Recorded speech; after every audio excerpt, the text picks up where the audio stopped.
The round 2 match of the day was preceded with the reigning premiers unfurling their 2013 premiership flag. Opposed to the Tigers, both teams were looking to make amends for first round losses.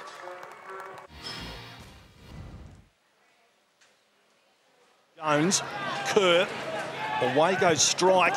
His kick knocked down by Neitz. Well played, a chance for Holt.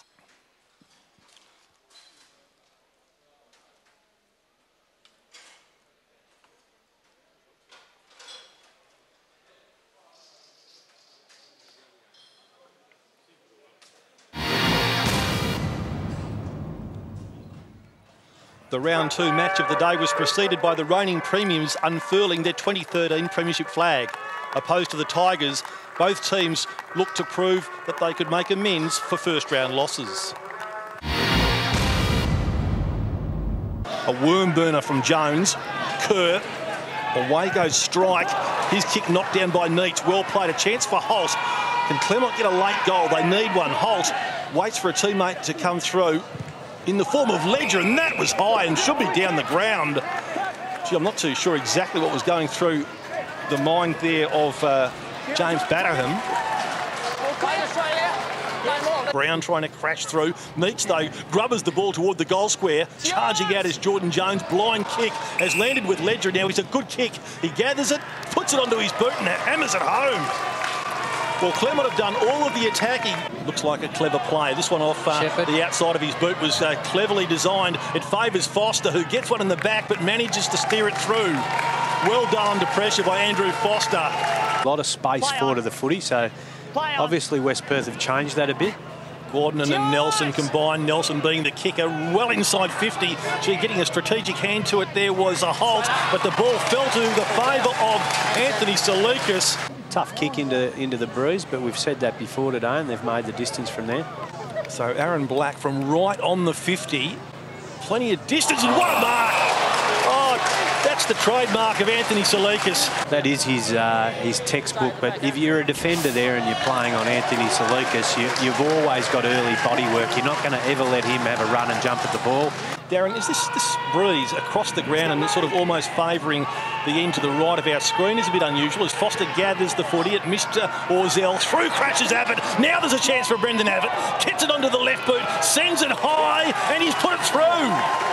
A real floater hovering up in the air. No mark taken by Kerr. Brown was there. Good at the pressure there from Neitz. Darcy Cameron gathers it. A wobbler, but he wobbles it through, and Claremont have got the lead. Bentley got it out to Ledger. Now it's with Neitz. He got it from Murphy. And what's he done with it? He's put it through. Get it in there long. It's going to land about 35 out from goal. Now it's inside 25 metres, and look who's got it. Andrew Foster puts it away on goal, and that could be the ball game. 3 goals from the boot today of Foster. Indeed, for the Victors, Andrew Foster did kick 3 goals. Richardson 2, 1 apiece to Neitz, Ledger, Abbott, Cameron and Bentley. And for the Falcons, Anthony Salikas, a lone hand, kicking 4 goals. Nelson, Fowler, Van Berlo and Coonan each contributed 1. For West Perth, Nelson, a remarkable performance, 38 possessions and 2 marks, 1 goal, 1. Black was outstanding with 34 possessions. Brown in defence, 27 and 5 marks. Kerr busy around the ground, 27 possessions and 3 marks. Bartholomew with 22 was busy, 7 marks as well. Antonio 19, couldn't find the big opening, however. Rasmussen with 20 possessions, especially in the first half, outstanding, and Strike was reliable all day with 18. For Claremont, Ledger, one of the best players on the ground, 30 possessions, 6 marks and a goal. Blackwell, 33 possessions, 23 to Ryan Neitz was very good all day. Murphy with 31, a great captain's game. Matt Orzell, busy around the packs with 24. So too Foster, his 3 goals, a highlight of the match. Anton Hamp tried very hard, as did young Bentley, kicking a goal in only his 2nd match. Full-time statistics, well, West Perth had 40 more possessions, 8 more marks, 6 more centre breaks, but at the end, in the end, it was the inside 50s that really told. Claremont having 10 more, and they ran out winners by 12 points. They trailed, however, at every change. At quarter time, they trailed by 6 points. At half-time by just 2. They still trailed by 4 points at three-quarter time, but an inspirational final quarter saw them get up over the West Perth Falcons, 10 goals 10, 70 to 8-10, 58, the margin 12 points. Mate, a character building win for the boys to come back and steal that one. Yeah, absolutely. Like last week, we were really ordinary against Perth, and that's not the way that we want to start the season. So we just thought today, Arena Joondalup, you know, reigning premiers, what a better way to win round 2.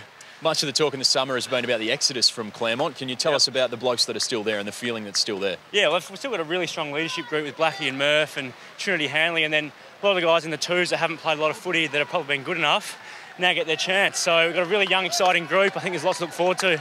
And what can you tell us about the new coach, Michael Broadbridge? He'd be wrapped with the performance that the boys put in today? Yeah, look, Broady's been really good for the group. He's just been telling us to put pressure on and just making a really exciting culture down there. So he'll be wrapped with this. So can't wait to get inside. Good on you, mate. Go and enjoy it. Yeah, cheers.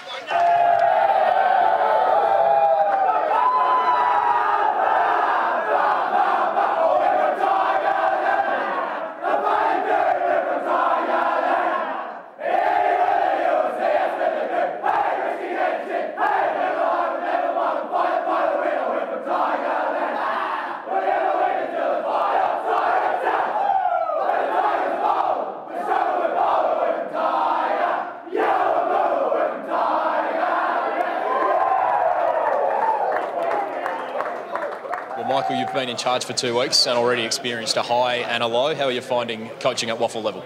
Oh, you know, it's not too much different to coaching at any level, to tell you the truth. I mean, whether it was under 15s or under 18s, I'd still feel the same way. I really enjoy it. You've got to learn from the lows and the disappointments and strive to improve. And when the wins come along, enjoy them and celebrate. That's what footy's all about, no matter what level it is. It was a pretty hard-fought win today. Can you tell us about the character of this group in the room? Well, it was a big, obviously a big challenge. I think there are a few players who had their pride dented last week with the performance that we dished up. There's obviously a lot of character in this group. They wouldn't have been so successful for so many years if there wasn't. So, to tell you the truth, I expected a better performance. Whether it was going to be good enough to win it or not against West Perth on their home ground, I wasn't sure. But all I knew was if we played with this intensity that we showed, we'd give ourselves a chance. You highlighted just before a statistic of forcing the other team to turn the ball over. How important is that in the modern game? Yeah, look, it is. It's a massive part of the game. You can only score by a couple of methods and get the ball back off the opposition. That's from forcing turnovers or winning the ball at clearances. And today we were outstanding at forcing turnovers, and that's got to be a trait that we bring to every game. Thanks, mate. Good luck. Cheers. Thanks very much. Round 2 commenced under the lights at Fremantle Oval on Friday night, and Perth, in a stirring win, came from behind to spoil Chris Miller's 300th game, defeating South Fremantle by 5 points. In other matches played today, in Geraldton, Subiaco defeated East Fremantle by 56 points, and East Perth got over the top of Swan Districts, who made the early running. The Royals running out winners 16-13 to 14-7. Well, next week we travel to Steel Blue Oval for our first look at Swan Districts for the new season. Widely tipped by most pundits to be the WAFL's whipping boy, they'll have Peel Thunder to contend with. Swan Districts and the Thunder, live from Bassendean Oval at 2 p.m.